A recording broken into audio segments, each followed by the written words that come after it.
উজনি অসমৰ পৰা যেতিয়া মিয়াকেইটাক খেদাম আমি তেওঁলোকক কেইটামান কথা মন কৰাই দিব লাগে আৰু সেই কথাকেইটা তেওঁলোকক লগত কৈ পঠাব লাগে, শিকাই পঠাব লাগে যে অনাগত যেটো ভাষাৰ অসমীয়া ভাষাৰ লোকপিয়ল আহিব, মানে ভাষাৰ লোকপিয়ল আহিব, অসমৰ মাতৃভাষা কি, সেই ক্ষেত্ৰত মিয়াসকলক যেতিয়া আমি উজনি অসমৰ পৰা খেদাম তেতিয়া তেওঁলোকক কৈ পঠাব লাগে যেতিয়া মাতৃভাষাৰ লোকপিয়ল আহিব তেতিয়ালৈকে কিন্তু তেতিয়া কিন্তু আপোনালোকে কোনো যাতে অসমীয়া ভাষা নিজৰ মাতৃভাষা বুলি পৰিচয় নিদিব, বেলেগ ভাষাক দিয়ক আপোনালোকে, আমাৰ মেটাৰ নাই, কিন্তু যেতিয়া আপোনালোকক আমি অসমৰ নহয় বুলি, অসমীয়া নহয় বুলি খেদিছো তেতিয়া কিন্তু আপোনালোকে অসমীয়া ভাষাৰ অংশীদাৰ নহয় বুলি তেওঁলোকক সেই কথাষাৰ শিকাই পঠাব লাগে। আৰু দ্বিতীয় কথা হ'ল যে তেওঁলোকক এই কথাটো শিকাই পঠাব লাগে যিখিনি বড়োলেণ্ডত অৰ্থাৎ বিটিচিত যিখিনি মানুহ বাস কৰি আছে তেওঁলোকক এই কথাটো উজনি অসমৰ পৰা খেদাওঁতে শিকাই পঠাব লাগে যে আপোনালোকে বিটিচিত থাকি পেলাই কেতিয়াও আপোনালোকে অসম আৰু অসমীয়াৰ পক্ষত সহযোগিতা আগ নহব, বিটিচিত থাকি পেলাই আপোনালোকে আসাম ডিভাইড 50-50 যি বড়োলেণ্ডে দাবী কৰে সেই দাবীত সহযোগিতা আগবঢ়াওক আৰু নিজকে অসমীয়া বুলি কোনোদিন পৰিচয় নিদিব বুলি সেই কথাকেইটা শিকাই পঠাব লাগে। কাৰণ কেলে আজি আমি প্ৰত্যেকে এটা কথা যদি ভালকে বিশ্লেষণ কৰো, উজনি অসমৰ কাৰণে মিয়াসকল ভয়ংকৰ নে অনা অসমীয়া বহিৰাগত বণিক গোষ্ঠীসকল অসমীয়াৰ কাৰণে ভয়ংকৰ, এই দুটা কথা যদি বিশ্লেষণ কৰো এটা কথা মনত ৰাখিব, গোলাঘাটৰ পৰা তিনিচুকীয়ালৈকে অৰ্থাৎ গোলাঘাট, যোৰহাট, শিৱসাগৰ, চৰাইদেউ, ডিব্ৰুগড়, তিনিচুকীয়া সম্পূৰ্ণ নগৰবিলাকৰ ডাঙৰ ডাঙৰ দোকান বজাৰ সকলোখিনি কিন্তু বিহাৰী, মাৰোৱাৰী, বেংগলীৰ হাতত, কিন্তু এই কথাটো কিন্তু প্ৰত্যেকে মনত ৰাখিব। আমাৰ সকলোখিনি সম্পত্তি, আমাৰ মানুহে যোনটো সম্পত্তি যদি 5 লাখ টকাত কিনিব নোৱাৰে, বহিৰাগত বণিক গোষ্ঠীয়ে আজি 10 লাখ 15 লাখ টকাত কিনি পেলাই তেওঁলোকৰ কব্জালৈ নি আছে। তেওঁলোকে আচলতে আমাৰ সম্পূৰ্ণ মাটি ধৰ্ষণ কৰি পেলাই লৈ আছে, কিন্তু সেইবিলাক কিন্তু আমাৰ চকুত লগা নাই। আমাৰ চকুত কোন পৰিছে? যি মিয়াসকল, যিসকলে আহি পেলাই ইটাভুটাত কাম কৰি পেলাই যেনে তেনে পৰিয়াল পোহপাল দিয়াৰ কথা চিন্তা কৰিছে, অথচ ইটাভুটাৰ পৰা ঘূৰি যোৱা টাইমত আকৌ মালিকক পইচা দি যাব লাগে, তেওঁলোক আজি আমাৰ চকুত পৰিছে। আমাৰ চকুত কোন পৰিছে? আচলতে যিসকলে আমাৰ অঞ্চলত আহি পেলাই বিভিন্ন ধৰণৰ পকা যোগালি কিবা কাম বন এইবিলাক কৰি পেলাই যেনে তেনে পোহপাল দিয়ে, সেইসকল আমাৰ চকুত পৰিছে। কিন্তু আমাৰ নগৰ চহৰবিলাকৰ মাটিবিলাক কিনি বহিৰাগত বণিক গোষ্ঠীয়ে যে লৈ লৈছে সেই কথাটো কিন্তু আমাৰ চকুত পৰা নাই, আৰু সেইকাৰণেই মিয়াসকল আমাৰ কাৰণে ভয়ংকৰ, হয়নে নহয়? এটা কথা মনত ৰাখিব, মিয়াই উজনি অসমত গৈ যিবিলাক কাম কৰি আছে, ইটাভুটাত কাম কৰিছে, হয়নে? ইটাভুটাত শ্ৰমিকে কেতিয়াও উজনি অসমৰ মাটি কিনাৰ কেপাচিটি কেতিয়াও ঘটিব নোৱাৰে, এই কথাটো মনত ৰাখিব। কিন্তু মিয়াই কেতিয়াও টিউবৱেল কাৰোবাৰ ঘৰত বহাই পেলাই কাৰোবাৰ ঘৰত পকা মিস্ত্ৰী কৰি পেলাই উজনি অসমৰ মাটি কেতিয়াও কিনিব নোৱাৰে, কিন্তু সেই কথাটো মনত ৰাখিব। কিন্তু বহিৰাগত বণিক গোষ্ঠীয়ে গোলাঘাট, যোৰহাট, শিৱসাগৰ, চৰাইদেউ, ডিব্ৰুগড়, তিনিচুকীয়াৰ টাউনবিলাকত এডোখৰো জেগা নাই, অসমীয়াই পাণ দোকান দিবলৈও জেগা নাই, এই কথাটো কিন্তু মনত ৰাখিব। হা, আজি দেখা গৈছে যে তৎসত্ত্বেও আমাৰ টাৰ্গেট মিয়াসকল। ঠিক আছে, মিয়াসকলক যেতিয়া আমি উজনি অসমৰ পৰা পঠাইছো তেতিয়াহ'লে তেওঁলোকক এই কথাকেইটা কৈ পঠিওৱা উচিত যে অসমীয়া ভাষা যেতিয়া মাতৃভাষা লোকপিয়ল হ'ব অসমত অনাগত দিনত, অসমীয়া ভাষাৰ পক্ষত আপোনালোকে চহী নকৰিব। যিদৰে বিহাৰী বেংগলীয়ে কয় বাংলা আমাৰ মাতৃভাষা, বিহাৰীয়ে যেনেকৈ কয় হিন্দী আমাৰ মাতৃভাষা, তেনেকৈ আপোনালোকৰ বেলেগ মাতৃভাষা ক'ব, অসমীয়া ভাষাৰ পক্ষত নাথাকিব। সেই কথাটো আমি কৈ পঠাব লাগে। আমি সেই কথাটো কৈ পঠাব লাগে যে যেতিয়া আপোনালোক উজনি অসমৰ পৰা আহিছে, বড়োলেণ্ডত যেতিয়া আপোনালোক থাকে, বড়োলেণ্ডত নিজকে অসমীয়া বুলি পৰিচয় নিদিব। আসাম ডিভাইড 50-50 যি বড়োৱে বিচাৰি আছে তেওঁলোকৰ পক্ষত যাওক, কিয় তেওঁলোকৰ মাৰপিট খাই পেলাই অসমীয়াৰ পক্ষত আছে, সেই কথাটো তেওঁলোকক আমি উজনি অসমৰ পৰা খেদোতে শিকাই পঠাব লাগে।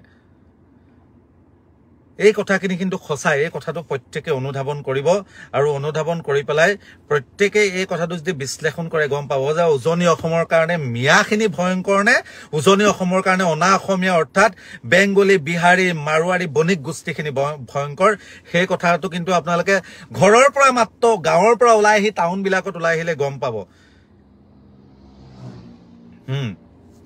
আজি দেখা গৈছে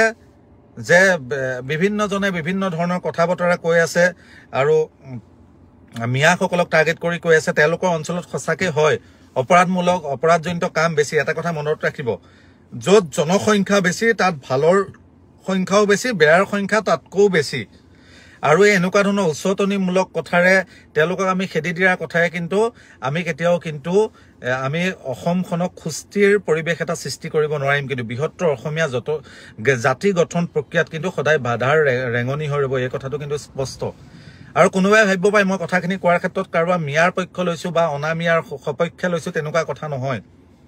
হেতু কথা সিধা সিধি উজনি অসম সম্পূৰ্ণ গ্ৰাস কৰি পেলাইছে অনা অসমীয়া অৰ্থাৎ বহিৰাগত বণিক গোষ্ঠীয়ে গ্ৰাস কৰি পেলাইছে আমাৰ মাটি বাৰী কিনি পেলাইছে এডোখৰ মাটি মই থাকিবৰ কাৰণে যিডোখৰ মাটি 5 লাখ টকা দিছিলো এজন মাৰুৱাই আহি পেলাই 20 লাখ টকাত আমাৰ অঞ্চলত আহি পেলাই কিনি লৈছে কেনেকৈ পাৰিম আমি অসমীয়াই হা তেওঁলোকৰ টকাৰ কাপাসিটি যি কোনো কাৰণত আমাৰ অসমীয়াই তেওঁলোকৰ পক্ষত নোৱাৰো আমি খেদিছো কাক টিবল মিস্ত্ৰীক আমি খেদিছো কাক ইটাভুটাত কাম কৰা মিস্ত্ৰীটোক আমি খেদিছো কাক নিজৰ পৰিয়াল পোহপাল দিবৰ কাৰণে যেনে তেনে পৰিয়াল গিটা পোহপাল দি চলিবৰ কাৰণে নামনি অসমৰ পৰা নিজৰ ঘৰ মাটি বাৰী এৰি পেলাই উজনি অসমত গৈ পেলাই কাৰোবাখন লেবাৰ কাৰোবাখন মেটৰ কাৰোবাখন চাকৰৰ কাম কৰি থকা সেই লেবাৰ গিটাক খেদিছো আৰু আমাৰ মাটি বাৰী কিনি পেলাই সম্পূৰ্ণ নগৰ বিলাক লৈ লৈছে দামী দামী নেশনেল হাইৱে ৰাষ্ট্ৰীয় ঘাইপথৰ কানৰ সম্পত্তি বিলাক লৈ লৈছে তেওঁলোকৰ ওপৰত আমাৰ চকু নাই তেওঁলোকে ভুল কৰিলেও পিছদিনাখন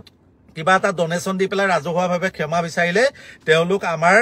জাতি ভাই হৈ যায় তেওঁলোক আমাৰ হেৰি হৈ যায় কিন্তু আজি যে সেই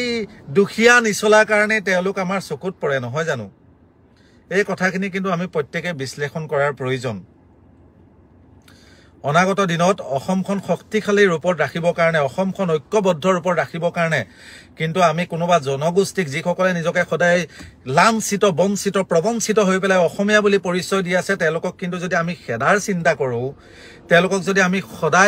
সদায় যদি এনেকুৱা ধৰণৰ প্ৰবঞ্চনা কৰি থাকো কিন্তু তেতিয়া কিন্তু মই ভাবো বৃহত্তৰ অসমীয়া জাতিৰ গঠন প্ৰক্ৰিয়াটো সম্পূৰ্ণ বহিৰাগত অনা অসমীয়া ব্ৰনিক গোষ্ঠীয়ে লৈ পেলাব কেলে লৈ পেলাব ব্ৰনিক গোষ্ঠী সদায় অৰ্থনৈতিকভাৱে শক্তিশালী মনত ৰাখিব কিন্তু সেই কথাটো যোৱাকালি এজন দেখি মানুহে মোক ফোন কৰিছে মোক কৈছে অসুবিধা হ'ব নেকি আমি উজনি অসমত থকাক লৈ মই কৈছো তেনেকুৱা ধৰণৰ অসুবিধা নাই যদি মই এটা কথাই কৈছো যে তোমালোকৰ মাজত যদি কাৰোবাৰ আচৰণ বেয়া দেখিছা কাৰোবাৰ যদি নীতি নিয়ম বেয়া দেখিছা তেওঁক তাৰ পৰা অতৰাই পেলাই পঠাই দিয়া কিন্তু ভাল সকল সদায় ভালদৰে থাকা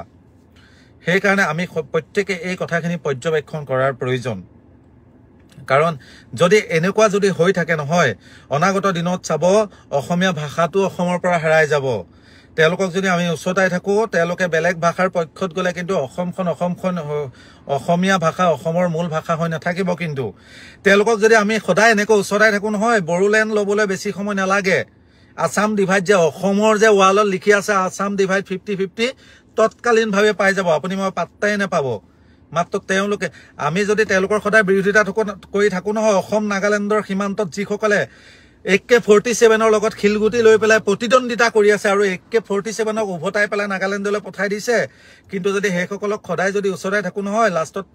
তেওঁলোকে হেবিলাক জায়গা এৰি আহিব লাষ্টত নগাই গোটেই অসমখন কিন্তু আগ্ৰাসন কৰি ল'ব সেই কথাটো কিন্তু মনত ৰখা উচিত হয় এটা কথা নিশ্চিত যে অসমত বৰ্তমান দেখা গৈছে যে কিছুমান দল সংগঠনে কিয়াৰ প্ৰতিক্ৰিয়া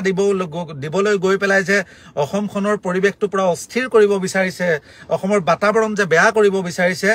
কিন্তু সেই ক্ষেত্ৰত সকলো পক্ষই দুখ আছে সেইটো সঁচা কথা কিন্তু তাকে লৈ পেলাই আমি আমাৰ মাটি বাৰী যিসকলে ধৰ্ষণ কৰি লৈ ললে সেইসকলক আমি দেখা নাই আৰু টিবল মিস্ত্ৰী ইটাভুটাত কাম কৰা মিস্ত্ৰীকেইটাক যদি আমি খেদিবলৈ যাওঁ কিন্তু আমি কেতিয়া কিন্তু সাফল্যমণ্ডিত নহম সেই কথাটো মনত ৰাখিব যদি বেয়া আছে আমি সকলো একত্ৰিত হৈ পেলাই বেয়াক খেদিব লাগিব কিন্তু এজন দুজন বেয়া কাৰণে এটা জনগোষ্ঠীক টাৰ্গেট কৰি লম বা অসমৰ 1/3 জনসংখ্যাক খেদি পঠাম হেতু কিন্তু কেতিয়াও সাফল্যমণ্ডিত হ'ব নোৱাৰিব সেই কথাটোৰ প্ৰতি প্ৰত্যেককে লক্ষ্য ৰখা উচিত আৰু এটা কথা আমি প্ৰত্যেককে মন কৰা উচিত